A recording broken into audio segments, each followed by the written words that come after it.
What's up, fellow Patagonians? It's your boy Mario Fama RD. Yo soy blanco, pero no soy banco. Let's talk about Sosua. I've kind of been sitting back for the last week. I'm here in Sosua, actually opening up my office. So I've been observing everything that's going on, the commentary and everything. And well, here's my 2 cents on this, right? I think for the majority of the expats that live in the area and the majority of the locals, this is great news. The cleaning up of Sosua and long overdue. Maybe some of you guys haven't been here long enough, but back in the days, you know, the Malecón in Santo Domingo, Santiago, all these different places were known for, you know, prostitution. Cabarete used to be horrible. Even Puerto Plata was way, you know, more than it is now.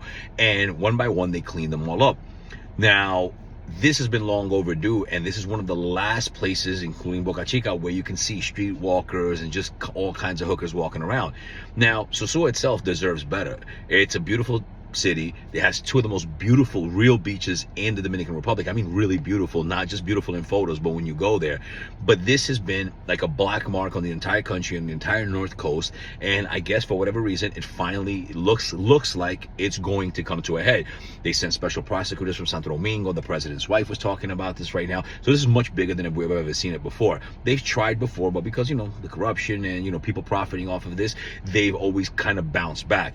Most of the normal people, or all of the normal people here, I think, want a better Sosua.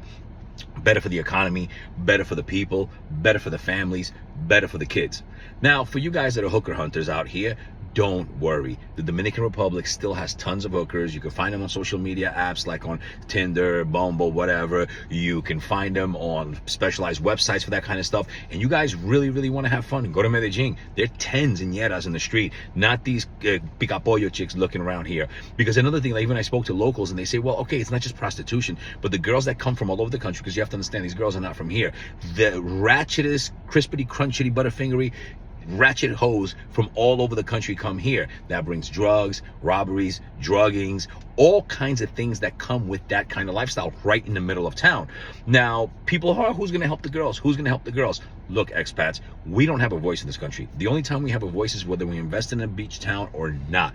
We don't vote, we don't have a voice, and it's not our responsibility. There are a lot of people who have all kinds of, you know, whether they come here on missionary work and they do all kinds of work, and that's really great. But as expats, we owe nobody anything. We take our hard-earned money from abroad, we invest it in homes and properties and businesses, whatever that we do here. So this is a issue for the Dominican government to fix, because people say, oh, who's going to give these girls jobs? Well, I got news for you guys. I don't know if you guys know how things work here, but there's no opportunity for men, there's no opportunity for women. I have friends that work at the bank and they make 26,000 pesos a month and their rent is 16,000 pesos. Where's the opportunity? The reason people hustle in this country so hard is because there is no opportunity in a real job. You either have to open up a business or leave the country. So this is not unique to the hookers here in Sosua. Oh my God, what's going to happen to them?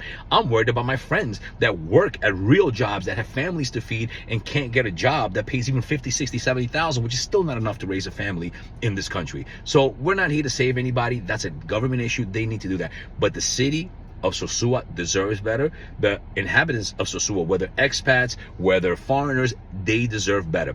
Now, what's going to happen? Yes, the prices are going to go up. I'm sorry, $2 Chuck, but your $2 burger is going to go up to $6, $7, $8. Property value is going to go up. There's going to be investment coming in here. It's not going to happen overnight. It's going to be a several-year period, but you're going to see better businesses instead of these shitty businesses where they put 4 plastic chairs and they invest $20 to open up a restaurant. You're going to see better plating. You're going to see better entertainment that's going to cater not only to the locals, Dominican locals and local expats, but also to the cibaeños that come down on the weekend. If you guys go to Playa Alicia, you see all the popis come down on the weekend, but the minute the sun goes down, everybody goes to the Airbnb, hides out, or they go to Cabarete. They don't come to Sosua because there's nothing. When I used to live here and I was married, I had nowhere to go with my ex-wife because I couldn't go with her in the street. If you guys have seen what goes on here, even like me, girls are like, if they ask me, where you at, Mario? Oh, I'm in Sosua. Oh, what are you there with hookers? No, I'm opening up a business. You invite a girl as a single guy to come hang out with you in Sosua for the weekend. She's like, I know, they're gonna lock me up and they're gonna think I'm a hooker and everybody thinks I'm a hooker and the guys are gonna grab me and offer me money.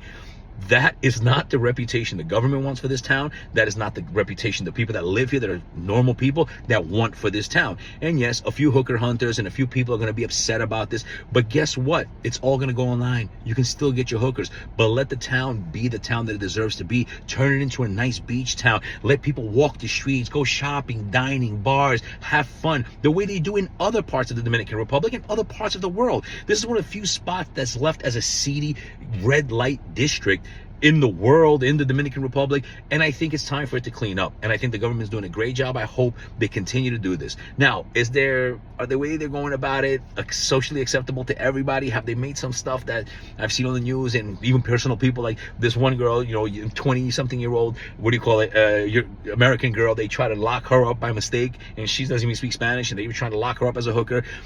Where they're going about it, I mean, when something of this magnitude happens, I definitely agree there are going to be a lot of errors made, and not everybody's going to agree with what's going on. But at the end of the day, if they're really serious about this right now, it's no better time than now to clean up Sosua, to make it better, because there's investment throughout the entire Dominican Republic. You guys, if you drive from Puerto Plata all the way to Nagua, the entire number 5 condos being built. I don't even know who's buying this stuff in these neighborhoods, but they're building brand new everywhere. With that level of investment, and no, it's not all gringos. You got a whole bunch of Dominicans. Puerto Plata, all the Cibaeños are buying in Playa Dorada and all that area right there. Who's buying in Nagua? Who's buying in Rio San Juan? Most of those people are Dominicans, whether from abroad or here, I have no idea. So don't all blame me. Oh, the gringos are going to take over. No, but the government here, yes, it is going to solicit expats and gringos and foreigners to come in and invest money here. That's who invested. Punta Cana, investment, foreigners. All the places here where you have massive investment in tourism is foreigners, foreign companies, and individuals coming in and creating communities. That's what's going to happen. Sosua can't stay in the dark ages. It shouldn't stay in the dark ages, being a red light district,